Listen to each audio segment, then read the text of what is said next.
Maria recebeu o nome de Madame Déficit quando o país encontrava-se em um caos econômico e ela continuava a gastar como se nada acontecesse em vestidos, joias, sapatos. Era a Imelda Marcos da época. De todas as dívidas de Maria, a maior de todas era para com seus pais. Um herdeiro para o trono.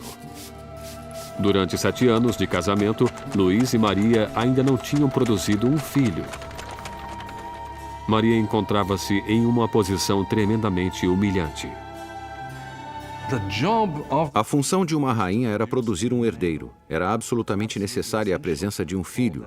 E durante aquele tempo o povo criticava, estavam insatisfeitos. Diziam, o rei jamais deveria ter se casado com essa arquiduquesa austríaca e agora ela nem consegue produzir um herdeiro para o trono. Maria estava desesperada. O apetite de Luís por comida era inquestionável, mas o sexo não encontrava-se em seu cardápio. Maria Teresa, a mãe de Maria Antonieta, questionava: se uma garota tão bonita quanto minha filha não o anima, o que estará acontecendo? Luís XVI e sua jovem esposa Maria Antonieta não conseguiam conceber durante 7 anos, e isso causava problemas para o reino. E como o hobby do rei era a serralheria, havia todo tipo de canção sobre Luís, o serralheiro, não conseguir encontrar o buraco da fechadura. O desinteresse de Luís por sexo foi entendido como uma falta de força para um rei. Depois de anos de frustração e de pressão por parte da corte, Luís foi diagnosticado por uma condição tratável chamada fimose. Luís tinha uma deformidade que tornava a ereção tremendamente dolorosa e por isso não houve a consumação até que fosse feito um ato cirúrgico. Mas ele tinha medo mortal da cirurgia e levou anos para concordar em fazê-la. E quando finalmente concordou, voilá. Depois de uma simples cirurgia, o casal pôde ter sua primeira filha, Maria Teresa. Mas isso não conseguiu limpar a imagem anterior de Maria. Desde o início de 1780, começaram a circular folhetos por todo o país, uma sátira pornográfica do rei e da rainha. Panfletos obscenos debochavam da impotência de Luís e mostraram Maria como uma meretriz promíscua em uma corte debochada e decadente. A visão do povo sobre a monarquia tornava-se amarga ao mesmo tempo em que a situação dos campos piorava. Depois de uma sucessão de más colheitas, a confusão causara o aumento do custo da farinha, levando a uma carência do que era o coração da dieta da França: o pão. Mas as reclamações paravam nos portões de Versalhes. Como a realeza continuava a viver em extravagância, as queixas eram limitadas ao papel. Uma acusação foi dirigida diretamente para a corte real. Vocês sabem por que existem tantos necessitados? É porque sua existência de luxo devora em um dia o que alimentaria 1000 homens. O homem por trás desta acusação? O mesmo jovem que apenas anos antes endeusara o rei e a rainha depois de sua coroação, Maximilien Robespierre. E nele, o povo logo ganharia uma voz para pedir liberdade, igualdade para a revolução. Versalhes, no final do século XVIII, era um oásis de extravagância rodeado por uma terra em desespero. E com um rei inseguro no leme, a França seguia o caminho certo para o desastre. Depois de 19 anos de casamento, Luís tinha 4 filhos. Só que, como rei, continuava impotente.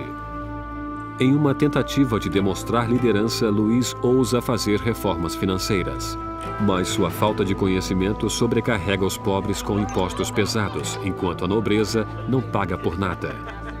Com a economia em ruínas e o povo agitado, parecia que até os céus estavam zangados, torturando a França com o pior inverno em 90 anos. Se Deus alguma vez interveio para piorar a situação, o verão de 1788 e a primavera de 1789 foi o momento em que isso aconteceu. No verão de 1788 já existia uma crise política germinando e ela desenvolvia-se ao mesmo tempo que uma grave diminuição de alimento. Para o povo da França do século XVIII, a farinha era a essência da vida. O pão, a medida da existência. A pessoa mais simples da França consumia pelo menos 1 quilo de pão por dia. O pão era muito importante. Seu preço foi sentido por todo mundo. Se o preço dobrasse, era um sinal de más notícias.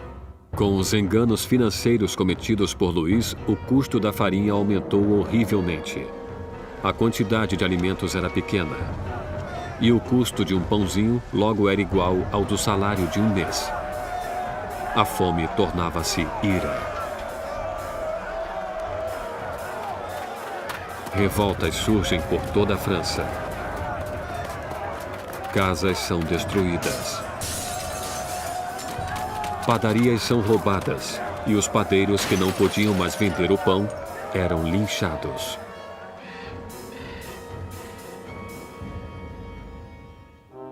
Com a economia em frangalhos, os bancos obrigam Luís a contratar um ministro das finanças, Jacques Necker. Um pensador do iluminismo, Necker é popular de uma maneira que Luís só poderia invejar. Jacques Necker foi sem sombra de dúvida o ministro mais popular durante a primavera de 89, porque afirmou publicamente em seus pronunciamentos que o dever do governo seria garantir que houvesse pão suficiente para todos.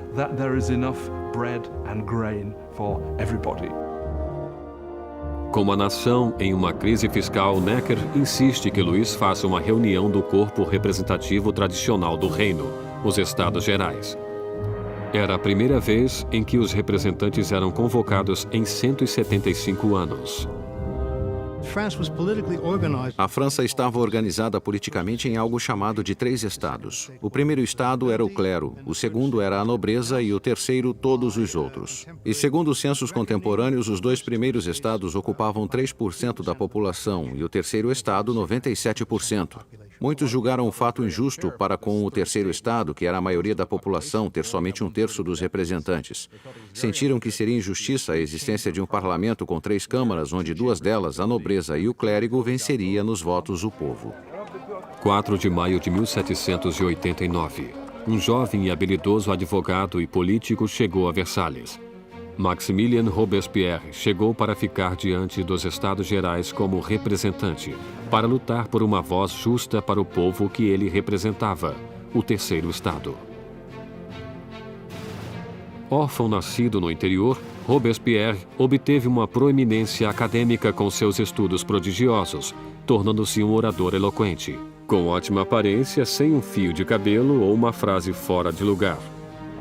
Em casa, na pequena cidade de Arras, as ideias do iluminismo que absorvera nos salões de Paris fundaram uma voz poderosa, e ele tornou-se o mais importante advogado do local. Quando ele voltou para Arras e começou a praticar como advogado, lia tudo sobre o iluminismo. Robespierre era alguém que, quando praticava leis em Arras, tentava levar as ideias do iluminismo para os casos que defendia. No Estado Geral, Robespierre e seus colegas exigiam que a nobreza e o clero pagassem impostos, mas Luís sentia-se tremendamente ameaçado pelo crescente radicalismo do terceiro Estado. Quando, no dia 20 de junho, depois de um impasse de 6 semanas, os representantes chegaram para descobrir que seriam silenciados. No dia 20 de junho, quando os representantes chegaram para a reunião e encontraram as portas fechadas, suspeitaram de um complô. Passaram para outro local que chamaríamos de quadra de tênis e que, na verdade, era uma quadra de handball. Juntaram-se e juraram que não parariam de reunir-se até terem uma nova Constituição. Os representantes declararam uma nova Assembleia Nacional, os verdadeiros representantes do povo da França. O juramento da quadra de tênis é um desses grandes momentos simbólicos na história da Revolução Francesa. Temos todas aquelas pessoas reunidas em uma quadra de tênis, levantando os braços quase como uma saudação romana. E para a Assembleia, aquele foi o momento em que perceberam algo em sua força e em sua dignidade e souberam que poderiam realmente desafiar o rei da França. Como um ato de desafio revolucionário, nasceu a Assembleia Nacional. Será uma comunhão de vozes de todo o país, um corpo parlamentar executando a vontade do povo. Mas tirar o poder do rei não seria tão fácil quanto assinar uma simples proclamação. Todas essas vitórias iniciais que aconteceram em Versalhes são mais vitórias de papel e não têm como se sustentar. O medo que tomou os representantes em Versalhes quando nos aproximamos de julho de 1789 foi porque o rei reunia suas forças para dispersá-los, para acabar com eles. No início de julho, 30.000 tropas reais posicionavam-se em torno de Paris. Para defender-se, o povo formou uma nova guarda nacional. Os revolucionários atacam os arsenais de Paris e conseguem furtar 28.000 mosquetes. A única coisa que falta é a pólvora, e o povo sabe onde consegui-la. No centro de Paris existe uma masmorra de pedra, famosa como símbolo do regime feudal, a Bastilha. A prisão abriga toda a pólvora da cidade e é lendária como câmara de tortura e mortes horríveis. A Bastilha fora o grande símbolo do despotismo real, o grande símbolo dos reis da França que iam além dos limites de seu próprio poder, fora um símbolo do horror para o povo francês. Em meio à revolta, acontece um ultraje surpreendente. Louis demite seu ministro das Finanças, Jacques Necker, o amado do povo, visto como simpático às massas. Horas depois de sua demissão, Paris fica sabendo que seu representante foi afastado. Não restou mais nada além da revolta. No dia 14 de julho, multidões reuniram-se identificando-se com um pequeno penacho vermelho e azul, as cores de Paris, separadas pelo branco, a cor da causa dos Bourbon. Nascia o tricolor. E entre a multidão enfurecida, uma voz grita: para a Bastilha! Atacar a Bastilha significava que o povo de Paris dizia: não se livrarão da nova Assembleia Nacional. O povo está agindo, está armando-se e basicamente diziam: estamos do lado da revolução. Vendo o exército que aproximava-se, o governador da Bastilha, Bernard de Launay, tentou trancar a prisão. Armou uma defesa inútil, mas os saqueadores invadiram a fortaleza e atiraram-se sobre os guardas com facas e lanças. Finalmente, de Launay rende-se, mas a multidão furiosa arrasta-o pelas ruas. Os saqueadores exaltados chutam e esfaqueiam-no até que ele grita: matem-me de uma vez. E a multidão obedece. Ele é assassinado e nasce uma tradição revolucionária. Sua cabeça decepada desfila enfiada em uma lança.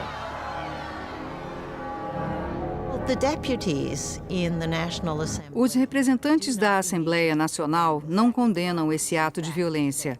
Na verdade, aceitam-no.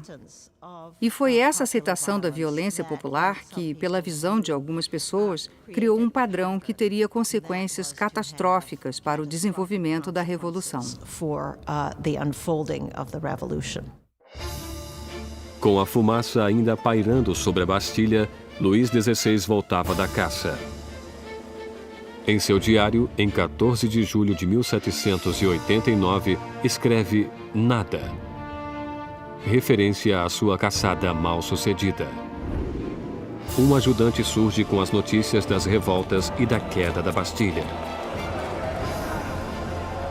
Luís XVI pergunta: é uma revolta? Não, senhor, ele responde. É uma revolução.